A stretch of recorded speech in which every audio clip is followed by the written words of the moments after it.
Hello student. So last day हम पढ़ रहे थे concept of cyber security. Cyber security के कॉन्सेप्ट्स पढ़ रहे थे। तो उसमें क्या था, हमारा तीन मेन चीज़ें थी हमारी। CIA पढ़ रहे थे, C confidentiality, integrity and availability. तो आइए हम इनको डिटेल्स में देखते हैं। First one is our confidentiality. तो कॉन्फिडेंशियलिटी क्या होता है? कॉन्फिडेंशियलिटी होता है कि जो हमारा इंफॉर्मेशन या डाटा है वो एक पीपल से दूसरे पीपल तक जा रहा है without interfering the other person. देखिए, this indicate that the information और the data that is typically mean for a defined set of people is accessible to only that defined group. देखिए, confidentiality क्या indicate करता है कि जो हमारा information या डाटा है वो हमारे उसी डिफाइंड सेट ऑफ पीपल्स के पास जा रहा है या उसी ग्रुप के पास जा रहा है। जैसे हमें कोई इन्फॉर्मेशन भेजनी है या फिर कोई मीटिंग है, तो हमारी इन्फॉर्मेशन हम चाह रहे हैं कि उस मीटिंग के जितने ग्रुप है सिर्फ उन पर्सन्स के पास पहुँचे। तो हमारा जो इन्फॉर्मेशन है वो सिर्फ उन पर्सन्स के पास पहुँचेगा, अदर ग्रुप को जो है वो एक्सेसिबल नहीं होगा। हमने उस पर एक सिक्योरिटी लगाई होगी कुछ ऐसा जो कि हमारा है उन्हीं पर्सन्स के पास पहुंचेगी हमारी इन्फॉर्मेशन, जो कि उस ग्रुप के मेंबर्स है, अदर्स के पास नहीं पहुंचेगा। In case it is accessible outside or is made accessible to anyone outside that defined group, the confidentiality of the data information is breached। देखिए, अगर कुछ ऐसा होता है कि हमारा जो डाटा है वो आउटसाइडर्स के द्वारा एक्सेसिबल हो रहा है, वो भी एक्सेस कर पा रहा है जो हमारे ग्रुप के मेंबर्स नहीं है या उस ग्रुप के मेंबर नहीं है, उनको भी एक्सेसिबल है, तो जो हमारा कॉन्फिडेंशियलिटी है उसमें ब्रीच, वो हमारा जो ब्रीच है, मतलब कि हमारा रूल ब्रेक हो रहा है कॉन्फिडेंशियलिटी का। फिर हम उसमें ये नहीं बोल सकते कि हमारी इंफॉर्मेशन जो है वो कॉन्फिडेंशियल है, क्योंकि जो हमारा रूल है वो ब्रेक हो रहा है कि हमारा जो डाटा है वो अदर पर्सन्स के पास भी जा रहा है, हमारा जो ग्रुप है सिर्फ उन तक ही लिमिटेड नहीं है। तो यही होता है कॉन्फिडेंशियलिटी की, जब वो हमारा डाटा या इन्फॉर्मेशन जो भी है वो लिमिटेड है कि वो उन पर्सन्स के पास ही पहुंचेगा जिन तक हम चाहते हैं कि जो उस ग्रुप के मेंबर्स है, अदर्स के पास ना जाए। ओके, तो next one is our integrity. तो इंटीग्रिटी क्या है? इंटीग्रिटी है कि जो हमारा इन्फॉर्मेशन है वो दूसरे अनऑथराइज्ड मॉडिफिकेशन, मतलब कि जो हमारा इन्फॉर्मेशन है उसमें कोई मॉडिफिकेशन ना हो, कोई चेंजेस ना हो, जो हमने इन्फॉर्मेशन दिया डायरेक्टली वही इन्फॉर्मेशन जो है अदर पर्सन तक पहुंचेगा। This suggest that the information should be control against any authorised modification at rest or in communication. If the information get tampered with, it will indicate a breach in integrity। देखिए, तो integrity क्या suggest करता है कि जो हमारा information है वो कंट्रोल नहीं हो, मतलब किसी अनऑथराइज्ड के द्वारा मॉडिफिकेशन ना हो हमारी इन्फॉर्मेशन में, चाहे वो हमारा इन्फॉर्मेशन जो हमारे पीसी में रखा हुआ है या फिर हम किसी के साथ कम्युनिकेट कर रहे हैं।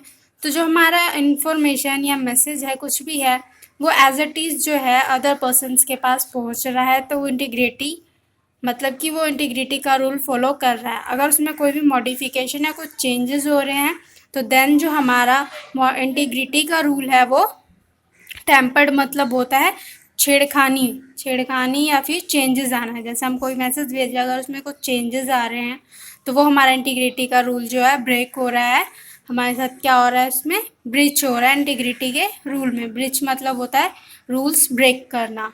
तो यही है कि इंटीग्रिटी जो है हमारा वो टूट रहा है, हमारे इन्फॉर्मेशन में इंटीग्रिटी नहीं है अगर उसमें कुछ चेंजेस आ रही है। तो अगर एज इट इज़ जा रही है तो हमारा इंटीग्रिटी का रूल फॉलो हो रहा है। Next one is our availability. अब अवेबिलिटी क्या है? नेम से ही शो हो रही है कि अवेबिलिटी मतलब कि जो हमारा रिसोर्स या इन्फॉर्मेशन है वो हमारे लिए अवेलेबल है। This represents the availability of the resource when required. In case it is not available at the time of requirement, this would indicate a breach of availability।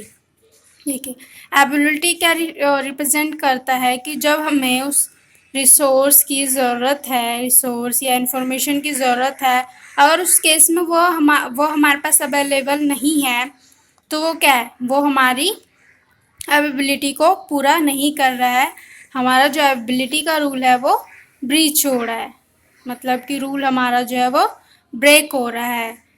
अगर हमारे टाइम जब हमें चाहिए उस चीज़ की रिक्वायरमेंट है, हमें उस टाइम पे वो अवेलेबल नहीं है, वो इन्फॉर्मेशन हमें नहीं मिल रही या नहीं है, कुछ एरर शो हो रहा है, तो वो जो है अवेबिलिटी का रूल फॉलो नहीं हो रहा, वहाँ पे कुछ रूल्स ब्रेक हुए हैं। ओके, तो यही है, अगर कोई भी इंफॉर्मेशन या कोई भी डेटा में अगर ये तीनों रूल फॉलो हो रहे हैं, CIA, confidentiality, integrity and availability, तो देन जो हमारा डाटा या इन्फॉर्मेशन है वो जो है सिक्योर है अच्छे से।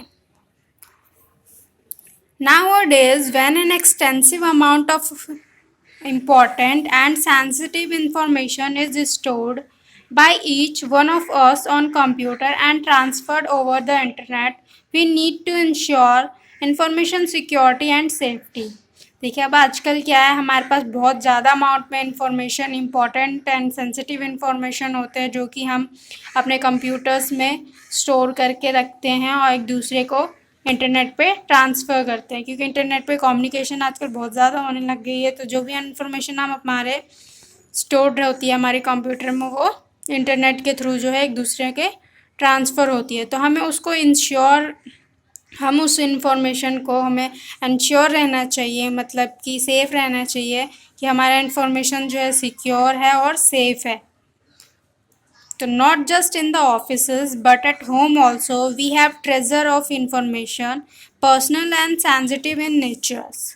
देखिए, सिर्फ ऑफिस के ही इंफॉर्मेशंस नहीं, हमारे घर पे भी जो है बहुत सारी इंफॉर्मेशन होती है। ट्रेजर मतलब होता है खजाना, तो हमारे पास इंफॉर्मेशंस का खजाना है एक टाइप का, बहुत सारी इंफॉर्मेशंस है, ऑफिस की, घर की, पर्सनल, सेंसिटिव, बहुत सारी है। तो जो hackers and other malicious peoples है, वो जो है आजकल क्या करते हैं, नए नए तरीके ढूंढते हैं, बहुत ज़्यादा इजीली जो है वो हमारी सिक्योरिटी कंट्रोल्स को तोड़कर वो इंफॉर्मेशन जो है ऑब्टेन कर लेते हैं हमारे कंप्यूटर से, जो हमारी इंफॉर्मेशन की चोरी हो जाती है या फिर वो लीक हो जाता है।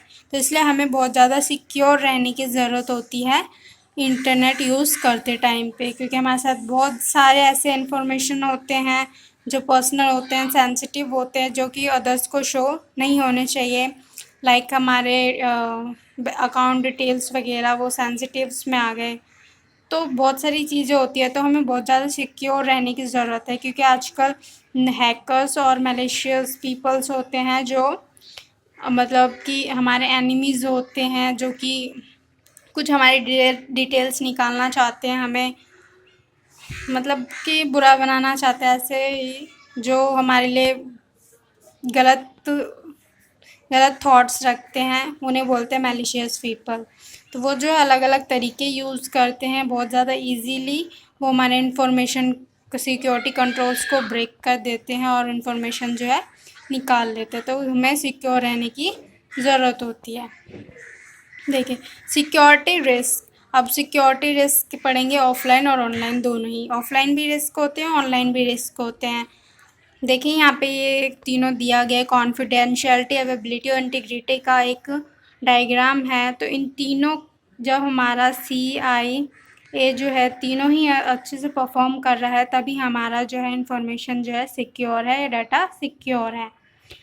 तो सिक्योरिटी रिस्क ऑफलाइन और online. Security risk is a term that defines any event और action that could be harmful for a computer hardware, software, data information और इट्स प्रोसेसिंग कैपेबिलिटी। तो सिक्योरिटी रिस्क का एक टर्म है जो कि define करता है कि हमारे कंप्यूटर हार्डवेयर, सॉफ्टवेयर या फिर डेटा इंफॉर्मेशन या जो प्रोसेसिंग हो रही है उसमें जो है कोई भी हार्मफुल एक्शन या इवेंट जो है परफॉर्म हुआ है। सिक्योरिटी रिस्क मतलब यही, सिक्योरिटी रिस्क यही होता है कि जो हमारी कुछ भी कंप्यूटर हार्डवेयर के साथ, सॉफ्टवेयर के साथ या डाटा इंफॉर्मेशन के साथ या जो उसकी प्रोसेसिंग हो रही हो उसमें कोई भी छेड़खानी ना हो, उसमें रिस्क इसलिए हमें उन टाइम पे लेना चाहिए। अगर कुछ हमें चेंजेस दिख रहा है, कुछ अलग लग रहा है, तो हमें तुरंत जो है अपनी इंफॉर्मेशन चेक करनी चाहिए, अपने सिक्योरिटी रिस्क देख लेने चाहिए। Some breaches to computer security are planned and some are accidental. However, they can still have a grave impact on the user, owner of the resource. देखिए, कुछ जो होती है, कुछ तो प्लान होती हैं ब्रीचेस, जो हमारे रूल्स ब्रेक होते हैं या हमारी सिक्योरिटी ब्रेक होती है, वो तो कुछ प्लान होती है कि बहुत ज़्यादा प्लानिंग करके उसके कंप्यूटर्स के साथ पास मतलब कि सिक्योरिटी उसकी जानकर अच्छे से तब हम करते हैं। कुछ जो हमारी होती है वो एक्सीडेंटल होती है कि किसी सिस्टम में सिस्टम ख़राब होने से या कोई पार्ट ख़राब होने से वो जो हमारी इंफॉर्मेशन लीक होती है, तो वो दोनों ही तरीके की होती है। तो उसका जो है बहुत ज़्यादा जो है इम्पैक्ट पड़ता है यूज़र और ओनर ऑफ द रिसोर्स। जो उस रिसोर्स का यूज़र है या फिर ओनर है जिसका वो रिसोर्स है, उस पर बहुत ज़्यादा इम्पैक्ट पड़ता है, मतलब कि असर होता है। This illegal act performed through a computer are referred to as computer crime. Any illegal act involving the use of internet network or target resources on the internet are generally referred to as crime, cyber crime. तो देखिए, जो illegal acts होते हैं जो computer के मतलब other computers के through ही होते हैं, तो उन्हें जो अदर कंप्यूटर जिसके थ्रू क्राइम होते हैं उसे कंप्यूटर क्राइम बोलते हैं। और जो इलीगल एक्ट्स होते हैं जिसमें इंटरनेट का यूज़ होता है, नेटवर्क्स के यूज़ होते हैं, या टारगेट रिसोर्स टारगेट होता है कि इस रिसोर्स से ही जो है हमारा क्राइम होना है, तो वो सारे जो है वो सारे हमारे जनरली साइबर क्राइम के अंदर आते हैं।